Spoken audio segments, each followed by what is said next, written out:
Yo, what's going on, everybody? Welcome back to another video. Today we're going to be working on the E92. As you can see, it's in the garage. The E36 is on the street. I still got it and I still drive it. The E36 just like needs a lot of things at once, so that's why the videos have slowed down on that car. It's less cosmetic stuff and more like maintenance and bigger items, and a lot of stuff that I want to do all at one time, so hence the lack of E36 uploads. And realistically, the car's at the point now where it looks great. There's nothing aesthetically, exterior wise or interior wise, that needs to be dealt with immediately. I've handled all that, and the rest of that stuff is more technical, and people don't really care to watch that stuff anyways, for the majority. But anyways, I haven't uploaded for like 4 weeks. I've been working a lot. I've been working harvest, which is good for me. Sucks for making YouTube videos, but I do have the E92, and we are going to be doing some cool stuff with that car. As you guys know, the E92 is a daily driver for me. It is, you know, treated like a daily driver. And the main thing that you need in a daily driver, at least in my opinion, is music. The accessibility and the best way to get music.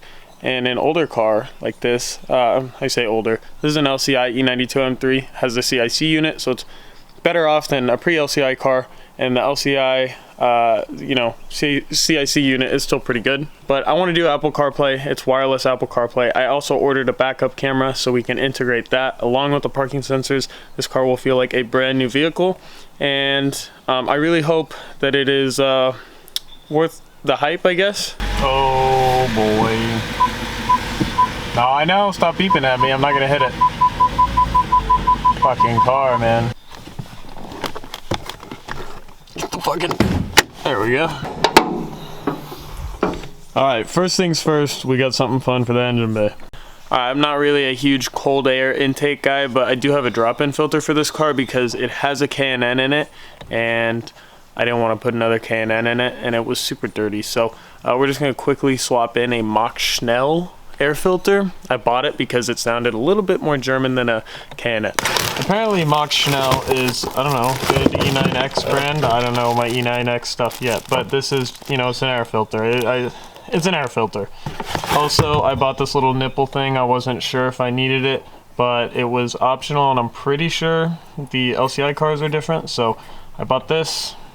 Kind of sus. Alright, and while I was on IND, of course, I had to get I got a yellow start stop button as well as a yellow M button. Alright, so I wasn't 100% sure if I wanted to go with yellow, red, blue, whatever. You know, I did the frozen blue start stop button on the F30. It looked pretty cool. I wanted to go yellow with this car in case I get the M Performance wheel. The yellow stripe at the top is very cool. So the yellow will be the theme. I think it'll look good on this car. It's pretty bold. Whatever, they're 2 buttons. If I don't like them, I can always take them out, and my logic behind it is this stuff already has to come out anyways. I mean, the M button doesn't have to, but for the iDrive, that main piece has to come off, so we might as well switch it, see how we like it. Alright, we're just going to start with the air filter because everything else is in the interior, so Apple CarPlay and that stuff, we'll deal with it in a second. But first things first, the air filter. This is really simple. You can see there's T20s everywhere around this air filter lid. The whole box doesn't have to come out, it's just the lid. I've already cleaned this a couple weeks ago. That's when I noticed I need to replace the filter, but it's a few T20s or T25s, I can't remember, but let's quickly get this off. There is the filter. You can see it's kind of dirty. I think it was red at some point, maybe it was gray, but it's got this little nipple thing. You just lift it straight out. It's like the easiest thing in the world. Alright, here's an old one. It looks horrible, and here's a new one. Looks not horrible. So let's get this switched in. Looks super easy. You can see though, this is like raised. I think that's where that little adapter comes into play. Alright, filter is in, but I am now seeing why I need that little nipple extender thing. Alright, this airbox is actually way quicker to get out than I had expected. The E36 is harder than this. Anyways, take off this little elbow piece from the intake, that too. There's 2 10s, and the thing pulls right out of the engine bay. This is pretty interesting. There's like a spring that like preloads pressure, and then you'll see there's like a retaining piece there. So you basically just have to pull this out and get behind it, and you know, leverage the retaining clip and push it out, and the spring will eject it. And then it's reverse process to get it on, as I'm sure you'll see. Here is the new one. 2 different sizes. Obviously this one because the new filter doesn't have like that webbing that the K&N had. I'll show you in a second. That's why we need this extra little bit. Alright, now that guy is installed, the orientation is pretty straightforward. It pretty much only goes one way, but yeah, we can ditch this one and we'll put this back in the car and hopefully the filter will line up and fit properly. Alright, I guess that's it. Seemed pretty straightforward, simple enough.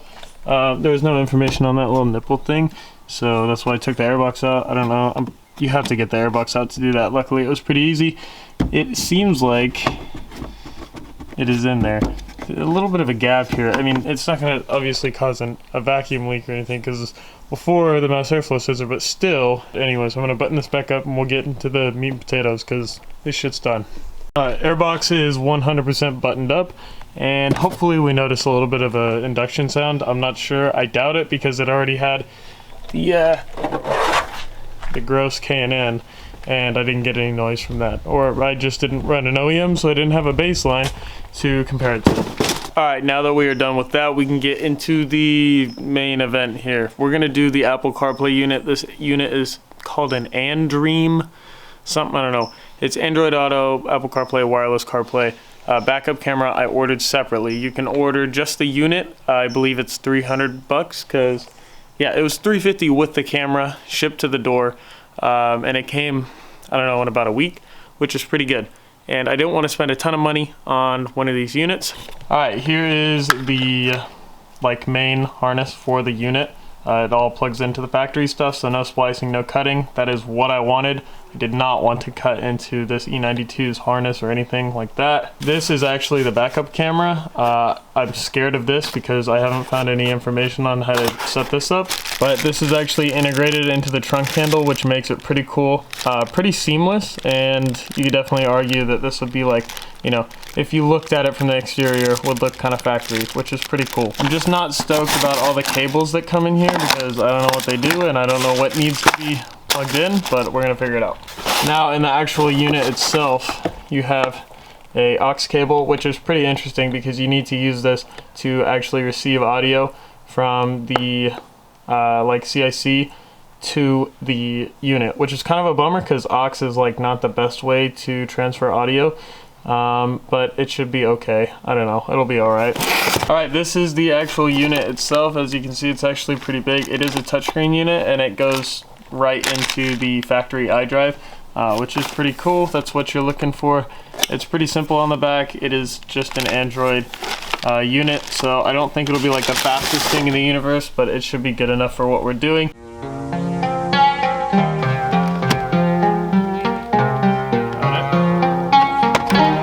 There we go. Perfect. On a single broken foot.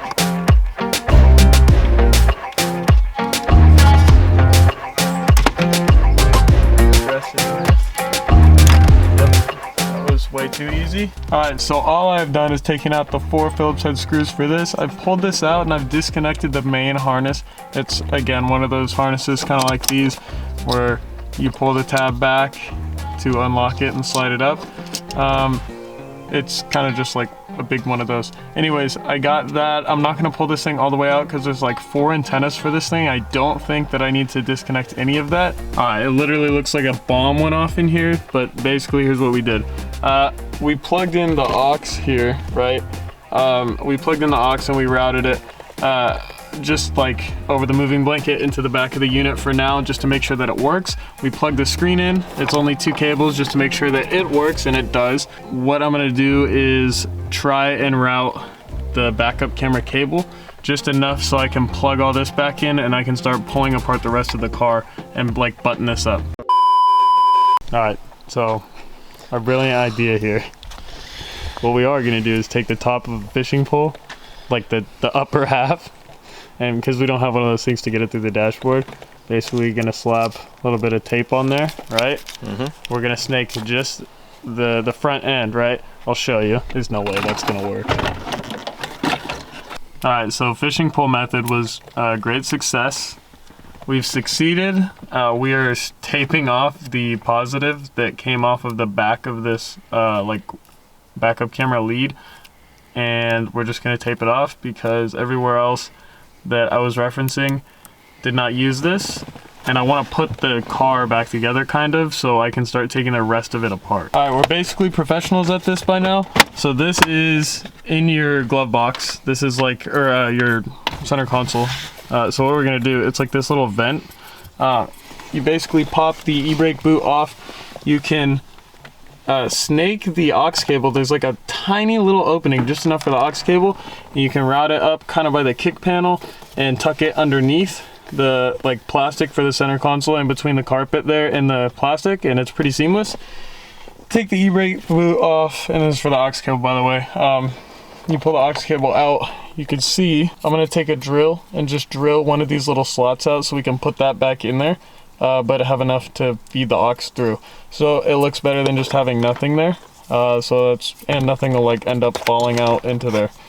This is how OEM Plus would be with it. I just reamed that pucker out for like 20 minutes, and now it's ready to go on. All right, it is 2 days later now. I have finished everything. I finished it all that same day that I filmed everything. The only thing I didn't get around to doing was the M button on the steering wheel, because you gotta disconnect the battery, you got to pull the airbag out, all that stuff. I just don't want to deal with that day. Probably make a separate video on that because it's actually pretty involved for that little button. Now the wiring wasn't super hard. I'm just gonna show you kind of where I routed it. So for the actual head unit, you guys saw me put that together. Me and Cole did the backup camera. What we did is we literally took the top of a fishing pole and attached the wire, and we sent it through, took this panel off, sent it through to the head unit, and then the slack we brought down here, removed this panel, brought this, tucked the wire underneath the carpet, went to the back, pulled the rear seat out, and then we actually snuck it up underneath like the trunk carpet. And then we ran it here. You can see cut little slits in the trunk harness insulation, and you'll see there's the wire there. Goes into the trunk. The wiring mess is in here. There is now a backup camera, which is awesome. And you will see the new iDrive. All right, here's where it gets interesting. If you come down, you can actually press the menu button, hold it, and it'll take you back to the original. This is the original iDrive, because this piggybacks off of the CIC, so you can keep the original iDrive, and you hold the menu button back, and you're in Apple CarPlay. So you can go to wireless CarPlay. It's touchscreen, obviously. It's not the fastest unit. It is like a slow Android, whatever. I'm sure if you pay a premium for something else, you'll get that, but that wasn't something that I felt like shelling out the extra money for. It still is super responsive and works just fine. Of course, it's not ideal, but it works pretty good.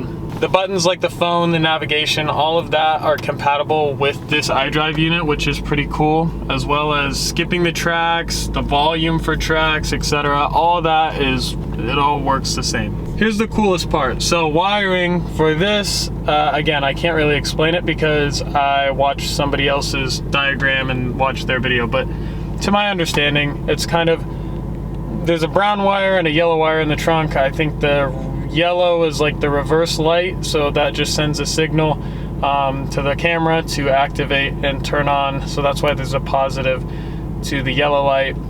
And then I ran a ground to the big black or brown wire in the trunk harness. So really it's pretty simple, but the absolute coolest part about this is when we go into reverse, you'll notice the camera just shows up, and you'll see you have like all of this adjustment you can do. Like you can set up your lines, you can, this is just the brightness.